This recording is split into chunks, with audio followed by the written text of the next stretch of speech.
नमस्कार, मैं अनुराग अग्गे।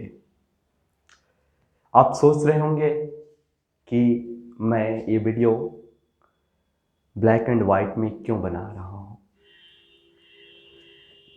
कुछ बातें हैं, कुछ कहानियों का दस्तूर है जो पीछे छूट जाता है, तो कहीं ना कहीं वो ब्लैक वाइट जैसा हो जाता है।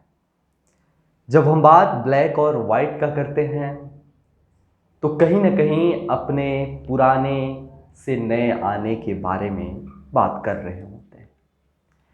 जब हम बात ब्लैक और वाइट के ज़माने का करते हैं तो अपने कुछ अनछुए, अनसुलझे और छोड़े हुए कहानियों के लिबास में कुछ यादें को सजो कर रखने की बात करते हैं। ठीक उसी तरह आज आपसे मेरी बात हो रही है कश्मीर और कश्मीर के साथ साथ उन कश्मीरी पंडितों के बारे में जो एक सत्ता का सिर्फ धूरी बनकर रह गए।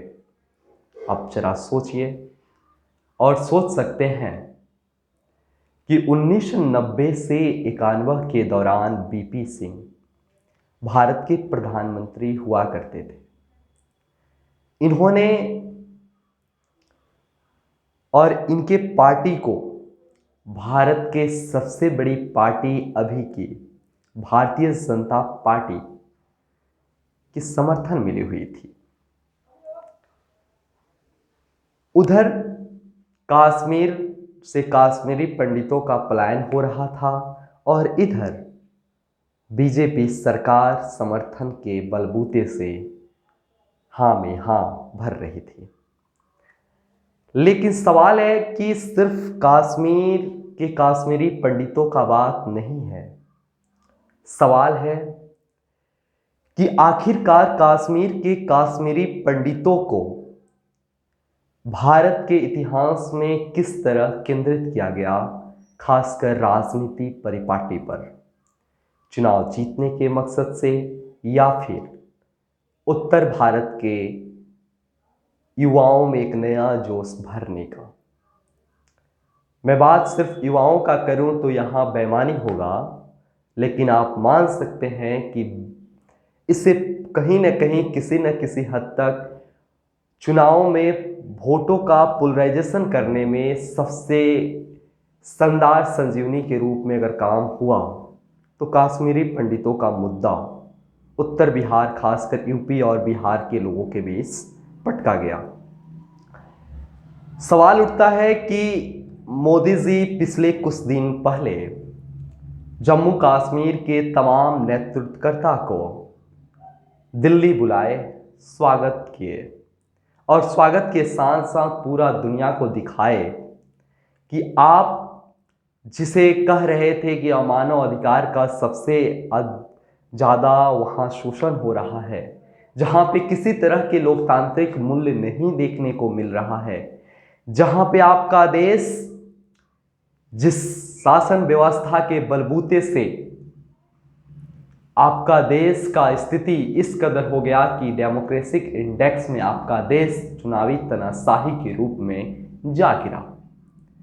आपकी तमाम तरह की जो पहले आलोचना हो रही थी नेशनल और इंटरनेशनल मुद्दों पर, आप दुनिया को दिखाने की कोशिश किए कि नहीं, आप लोग गलत हो, मेरे और कश्मीर के जमहूरियत के बीच कुछ ऐसा नहीं है, मेरे और कश्मीर के बीच कुछ ऐसा फासला नहीं है कि आप इसे भारत के दूसरे खंड के रूप में देख सके या फिर इसे कह सके। आप कभी यह नहीं कह सकते हैं कि हम कश्मीर के लोगों का इस तरह शोषण कर रहे हैं। तमाम तरह के कोशिशों के बाद मैं अपने बिंदु पे जा रहा हूँ। गुपकार गैंग को बुलाया गया, आपको याद होगा वो वही गुपकार गैंग था जिसके तमाम राजनीतिक हुक्मरान और नेतृत्वकर्ता को कुछ दिन पहले जेल में या फिर नज़रबंद करके रखा गया था। जिसे भारत की मेन स्ट्रीम मीडिया अनेक तरह से नामों से नवाजती थी, जिसे कभी कहा जाता था कि यह पाकिस्तान का ठेकेदार है, तो कभी कहा जाता था कि यह अलकायदा का सबसे बड़ा एजेंट है, तो कभी कहा जाता था कि इंडियन मुजाहिदीन का यह सबसे बड़ा बॉस है। कुछ ऐसी ही बातें हमारे भारत के मीडिया के उस स्क्रीन पटल पे चल रहा था। लेकिन बात सिर्फ वहाँ तक नहीं है, बात कुछ आगे बढ़ता है। बात भारत के दिल्ली के उस दरबार तक आती है जहाँ की चौखट पे सबकी नज़र होती है। सबकी नज़र मतलब दुनिया के तमाम लोगों की नज़र, तमाम हुक्मरानों का नज़र, जिसे अक्सर हम कहते मिलते आए हैं कि हम तो भाई लोकतांत्रिक हैं, हमारा क्या है, हम तो दुनिया के सबसे बड़ा लोकतांत्रिक देश हैं, लोकतंत्र में आस्था रखने वाले देश हैं।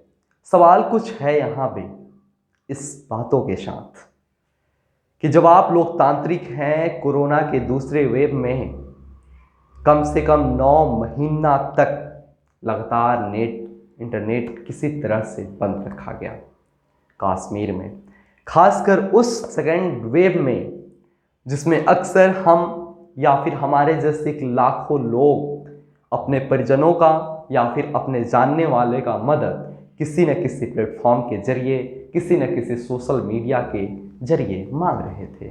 लेकिन आप तो उन लोगों को भी इस तरह से मौका पाने या फिर न देने का जरिया जारी रखा।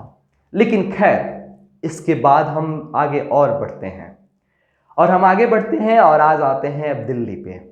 कुपकार गैंग की बैठक, मोदी जी की नेतृत्व और मोदी जी को एज एक दुनिया का सबसे बड़ा यूनिटी वाला लीडर के रूप में जानने की कोशिश करते हैं।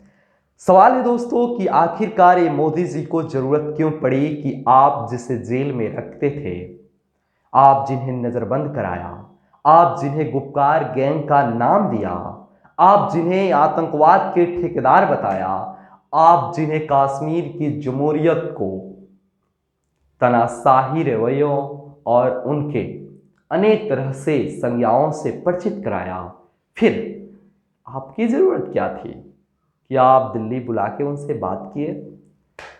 कुछ बात सही है दोस्तों, सिर्फ बात यहाँ तक हमें नहीं देखना चाहिए। जब भारत का आंकड़ा डेमोक्रेटिक इंडेक्स में गिरता गया, प्रेस फ्रीडम इंडेक्स में भी गिरने लगा, तमाम तरह की आलोचनाएं होने लगी, ऑस्ट्रेलिया हो या फिर अमेरिका हो, तमाम तरह के जगहों पर मोदी की लोकप्रियता को घाटा होने लगा।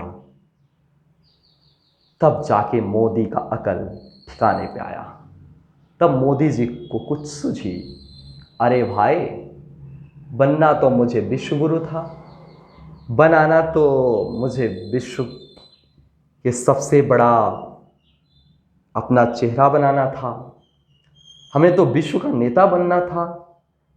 तो मेरे कुछ जो ऑस्ट्रेलिया में बैठे हैं, कुछ अमेरिका में बैठे हैं, वो कह रहे हैं मोदी मोदी, आई हेट मोदी। क्यों? थोड़ा सा ला देते हैं, जोड़ देते हैं, वो भी खुश, हम भी खुश।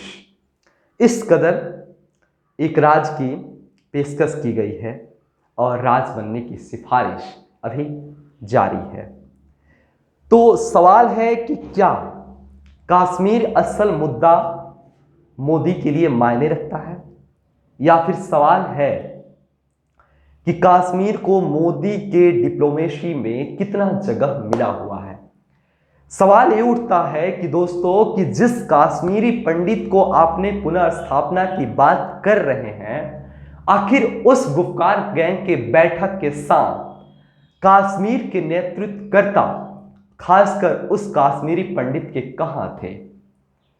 जिसके लिए आप लड़ रहे हैं वो कहां है? आखिरकार उस ओर से कौन नेता है? वो अभी तक क्यों नहीं सामने आया है? क्या उसकी लड़ाई आप लड़ रहे हैं? हो सकता है कि 2022 का उत्तर प्रदेश का चुनाव मतलब उत्तर भारत के लोगों को लुभाने का एक सबसे सहज तरीका शुरू हो गया है। फिर कश्मीर पे वोट दिए जाएंगे, आप कहेंगे कि हमने तो राज दे दिया, हमने कश्मीरी पंडितों को आगे लाया और हमने बसा दिया, हमने कश्मीर पंडितों को अपना हक दिलाया, और इससे खासकर उत्तर भारत के लोग इमोशनल ब्लैकमेल हो जाएंगे और इस इमोशनल ब्लैकमेल होने के कारण कमल पे वोट दे देंगे। कुछ ऐसे मेरा नहीं, कुछ ऐसे ही सोचना है देश के प्रधानमंत्री हो, या फिर यूँ कहे कि वजीर श्री नरेंद्र दास मोदी को। तो आगे बढ़ेंगे हम, लेकिन मोटा मोटी मेरे बात को इस तरह से समझा जा सकता है कि कुछ बातें जो होती है वो अक्सर पीछे छूट जाती है, कुछ बातें अक्सर छूट जाती हैं किसी तहखानों के साथ, तो किसी फाइलों में दब जाती हैं। बस उसी बात को एक बार फिर पटक देता हूँ लाकर आपके सामने, किसी अंदाज के साथ, किसी टूटे फूटे शब्दों के साथ, किसी आसान लहजे में, बस वही बातें जो अक्सर आपसे मेरे से छूटने ही वाला होता है। दीजिए इजाज़त, नमस्कार, मैं अनुराग अज्ञे।